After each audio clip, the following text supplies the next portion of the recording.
The question is that the motion be agreed to. Those for that opinion will say aye. Aye. Contrary, no. The ayes have it. Call on government orders of the day numbers 3 and 4. Road User Charges Bill, Committee Stage Continue. National Animal Identification and Tracing Bill, Committee Stage. I declare the House and Committee for further consideration of the Road User Charges Bill and consideration of the National Animal Identification and Tracing Bill. Mr. Speaker. Mr. Chairman.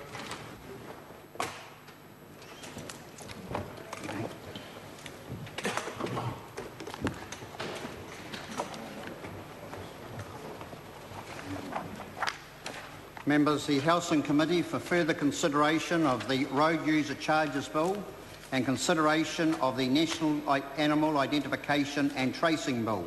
Members, we move first to the Road User Charges Bill. When the committee was last considering this bill, we were debating Part 2. The Honourable Shane Jones had the call and has 1 minute 40 remaining.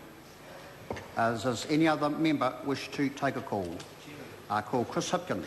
Thank you very much, Mr. Chairman. Mr. Chairman, Part 2 is the guts of this bill, and it deals particularly with an issue that I have some concern about, and that is the moving from calculating road user charges based on nominated weights to one based on gross weights. And to put that in a nutshell, at the moment, if somebody owns a fairly heavy truck, basically they estimate what they're going to be carrying, whether it's, well, let's just say any sort of truck. They might carry 3 tonnes one day, they might carry 5 tonnes another day. They will pay the road user charges for the number of kilometres they expect to do at a certain weight. What this change will do is they will pay road user charges for the maximum weight of the vehicle regardless of the load that they are carrying. This is a significant departure in practice from what we currently have, and it's one that I am concerned about because for some trucking operators who have large vehicles that travel one way with a full load and return back empty, they are going to end up paying significantly more because under the present system, they can travel one way with one set of road user charges for the laden weight, for the full weight carrying the full load. When they return back empty, they can have a lighter weight and they can pay, and if we're talking about a truck travelling from, say, Wellington to Auckland, this is not an insubstantial distance that they're going to be travelling, 700 or 800 kilometres, and therefore they will buy their road user charges at the different price for the different weights to reflect that. Under this rule change now, if you take a big truck from Wellington to Auckland with a full load and you bring it back to Wellington empty, you're going to pay the same road user charges regardless, even though clearly the wear and tear on the road is going to be significantly less from an empty truck than from a very full one. It's also going to mean that companies that have trucks that are used for a variety of different carrying purposes. Some days they'll be carrying a very heavy load, some days they'll be carrying a smaller load. They can accommodate that at the moment with the existing road user charges regime. Under this one they won't be able to do that. So what we're going to see is companies having to change the makeup of their fleets, which is potentially quite a significant cost for some of the trucking companies. And I think what we'll see is a move to more trucks on the road, more smaller trucks on the road rather than a greater number of larger trucks on the road, more distance being travelled by those smaller trucks, simply because if they're having to pay the full cost even when the truck's partially empty, many of the operators will decide it's better to increase the number of journeys with a smaller truck rather than have a larger truck that will end up being empty part of the time.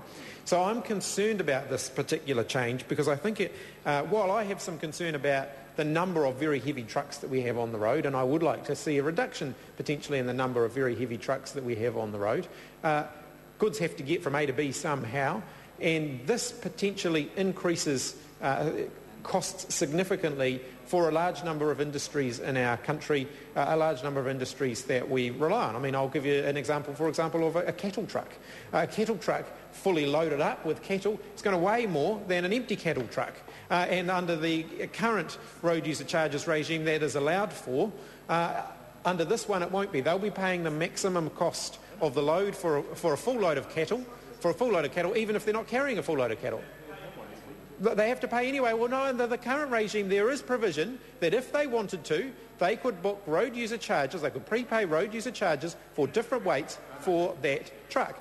Now, it is quite possible under this law that a number of trucking companies are going to end up... I'm looking forward to David Bennett's contribution to this. He obviously wasn't paying any attention to the Select Committee when we discussed it, even though he was chairing the meeting, but that wouldn't be particularly unusual in the case of David Bennett, the member for wherever he is.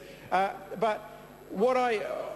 Well, not for much longer, though, that's right. But what I think the government needs to do to explain, and the government need to justify in greater detail, is why they want to potentially significantly increase the cost to a number of our trucking operators. They haven't actually made the case for why they want to make this change. They argue it's going to be more administratively efficient. I'm not entirely sure that it will be. In fact, one of the other changes that this bill does is introduce an electronic system for booking road user charges. That's a really welcome move, and we certainly support that. And one of the reasons we support that is because it will make it potentially more user-friendly and more flexible for the trucking companies, so that they would, Mr Chairman... Chris Hipkins. Thank you, Mr Chairman. So that they would more easily be able to book the required number of road user charges that they need to pay for the different weights that the vehicles may be travelling. So it seems on the one hand we're moving to a system that offers more flexibility, and then by moving the basis on which road user charges are calculated from one that is quite sensible in my view, based on estimated weights, to one based on maximum weights, we're actually taking that flexibility away again. And that doesn't seem to make an awful lot of sense to me, and that's one of the changes I think the main change that's in this particular part of the bill that the Labour members have significant concern about. The second part of this bill that we have significant concern about is the process by which these regulations will result in road user charges rates being set. Road user charges, of course, a form of taxation. In our view, in the Labour members' view, that should be set by a bill through the House, not by regulation. The old saying, in our view, applies. No taxation without representation. And in this particular piece of legislation, taxation will be able to be applied by the government without going through this House, the People's House, as all other budget taxation measures do need to go through them. So we're opposed to that particular part of the bill. There are many things in this bill that the Labour members support. We do want to see a crackdown on those who avoid paying their fair share of road user charges. Trucks do result in, trucking does result in significant wear and tear on our roads, and millions and possibly billions of dollars, in fact, of wear and tear on our roads, and it's only fair that those who are doing that pay their fair share, and there is avoidance at the moment, and we want to see that cracked down on them, and in fact we'll acknowledge the fact that the government want to see that cracked down on, and there are measures in this bill to do that, and we certainly wholeheartedly support those.